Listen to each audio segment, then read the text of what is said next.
reality, all she had to do was divorce me. What was I going to do, cry? You know, I mean, she already stole money from me. If she filed for divorce, she'd fight for half of what I had. And in the end, nobody would have gotten in trouble. She wouldn't be doing this. I wouldn't be going through this with you guys still. I mean, this is endless. This is I want to say 8 years, but I think it's 7 years now. We're still doing this. This is crazy. That's the ex-husband of Dalia Dippolito, the man she's accused of trying to have killed back in 2009. Dippolito's second trial in the murder-for-hire case ended yesterday in a mistrial after the jury of 6 could not reach a verdict. Ladies and gentlemen, you must find Dalia Dippolito not guilty in this case. There is mountains of reasonable doubt in this case. Allow her, give her that freedom back to go home to her family and her infant son. Joining me now, the lawyer who made that appeal to the jury, Dalia Dippolito's defense attorney, and a face that you know well here on Happening Now, who often joins us on legal panels and the like, Brian Claypool. Brian, it's great to know that you're actually a practicing attorney. We knew it all along, but we see you in big cases. So congratulations with this, because it was a truly fascinating case to watch play out, and we watched it really every day. You know, when you just take a step back, and I know it's only been about 24 hours. Why do you think the jury could not reach a verdict in this case? Jenna, thanks for having me, by the way. Our country is really divided right now about law enforcement. You've seen all the killings of unarmed men the past 2 years.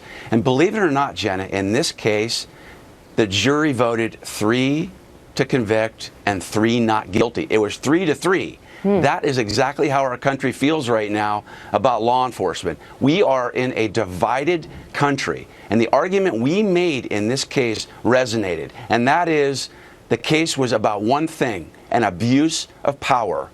Police officers and a police department that were predatory and used my client, Dalia Dippolito, as a pawn to generate good TV. And that is not acceptable in our country. Okay, let's go a little bit further on that, because we heard the tape. Just so our viewers know, there was an operation essentially set up to catch Dalia Dippolito in the act. And one of her boyfriends, she was married, but one of her boyfriends went to police and said, I think that my girlfriend wants to kill her husband. That's what started all of this. Right. I know that was part of the case that you can talk a little bit more about. But she's heard on one of these tapes, Brian, saying that she's 5,000% sure that she wants her husband dead. So with that sort of damning evidence for the prosecution, how were you able to overcome that? Right, great question. The reason why, there are a couple game changers in this trial, Jenna. And the first one is that I argued to the jury that those tapes, those damaging tapes that they saw 3 times in this case, and then the audio of the phone calls between the confidential informant and Dalia Dippolito were contaminated, that they were in effect fruit of the poisonous tree. They were a result of a police department that lied and cheated and destroyed evidence to lure Dalia Dippolito into those cars that you saw to create videotape. So I had to confront the videos, Jenna, which I did, but I also at the same time said, you can't rely on this. It's not credible, reliable evidence. And I really believe that argument resonated. We had 3 jurors in our camp. Sure. That proves our point. So, but the police department could say, listen, we were trying to get someone dangerous off the street. That's why we were doing all this work. I mean, essentially that's what the prosecution was saying. This is someone that was dangerous, and we were just trying to make sure that we knew what she was going to do. You're asking all the right questions, because this was a daunting task. I mean, we were on the half-yard line in this case trying to get to a touchdown. Now we're on the 50-yard line with a hung jury, and we're trying to get into the end zone in this 3rd trial. But let me get back to your question. The reason why we were able to make this argument and try to diffuse those videotapes was one reason. That was the initial phone call made by the confidential informant, Mohammed Shahade. His first phone call, Jenna, to the police department indicated a domestic abuse situation, that Dalia Dippolito was being beaten by her husband, and that she said, quote, this is a quote, that either she wanted to be dead or he might be dead. That's important because this police department never investigated the domestic abuse aspect. Instead, they put a 72-hour window. That was an important fact for the jury. I hammered that in closing. 72 hours they had to get this case investigated. Why? Because they had a 72-hour window to get this on the filming with the cops TV show that was there. Wow. Well, I would, quite frankly, if I ever needed a defense attorney, Brian, I mean, you're already, you're making a good case to be one. I have to say that. I mean, your arguments are very clear. It's a very interesting case about the tension between civil rights and civil liberties and the choices that our law enforcement make as well. I just want to ask you this finally. Yeah. You know, it looks like this is going to a third trial, but you can file a motion to prevent that from happening. Are you going to let this go to a third trial, or are you going to appeal to a judge to say, listen, there's been 2 cases, this is where we're ending up, why go forward?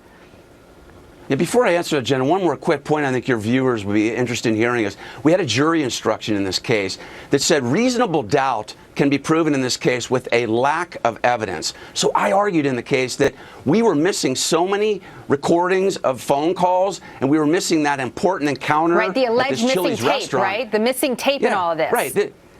Right. What people need to know, what we did in this case, Jenna, is we told a story. We started from day one with the emails to the cops TV show all the way to the end. We provided a context for these tapes, but we were able to argue, where are these audio tapes? And then I asked the jury to make an adverse inference that it might have been exculpatory to her, and that obviously worked. Sure. But getting back to your question, is look, we don't know what we're going to do right now. I don't think anybody's going to grant that motion if we filed it. What we're doing is we're gearing up for round 3, and we intend on bolstering one of our arguments in this case, and we're looking forward to getting into the end zone and getting a not guilty in this case. Well, we look forward to talking to you more about it, because I know there's a point in the trial that you thought, I'm not sure if this is going to go our direction. So interesting to see. I mean, I wanted to.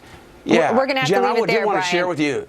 Okay, no problem. No problem. We'll see you soon then. I look forward to it. I wanted to tell you a trade secret from the trial, but we'll do it next time. We can't. Do I have 30 seconds, guys, in the control room? What do I have? Okay. They're saying quickly. Go ahead, Brian. Right. Tell us the secret. No, quickly.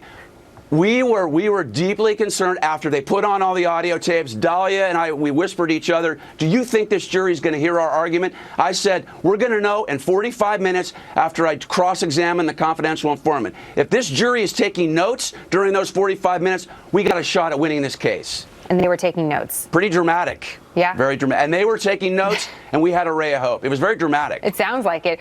Brian, we were watching.